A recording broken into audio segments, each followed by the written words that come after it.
sound crazy, but a new study suggests men who smoke pot could experience enlarged breasts. And Dr. Malin Kerr with Synergy Plastic Surgery has helped patients deal with the problem and is here to explain it. Good morning. Good morning. Now, this actually has a name, the condition. Gynecomastia is what it's called, but people call it man boobs as well.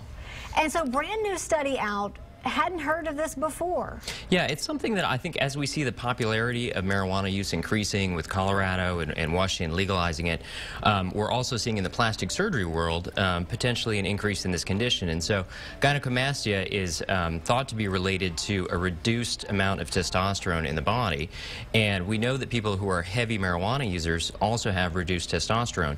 And so it's become something that as plastic surgeons, we're now asking our patients, you know, if other causes have been ruled out, you know, there's not a tumor or sometimes people can just carry extra fat in their chest. If they have no causes at all, I'm asking, you know, are you a marijuana user and how much are you using?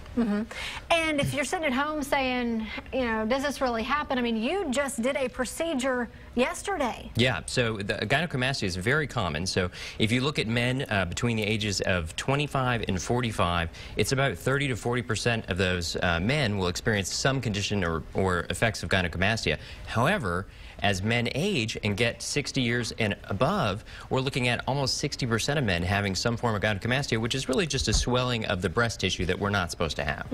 Of course, we do have proof that you did that procedure yesterday. You provided some video for us, but we decided if you're eating breakfast, it's probably not a good thing to show you right now. But we do have this before and after picture of someone who underwent the procedure. Right, and you can see that there's a definite improvement in the contour. It's a very easy operation to do. The operation that we did yesterday, the man was awake the entire time. He only had a mild sedative, and it's basically liposuction of the chest. It has to be done using a specific type of liposuction where we use a high-frequency ultrasound to break up the gland because it is very tough.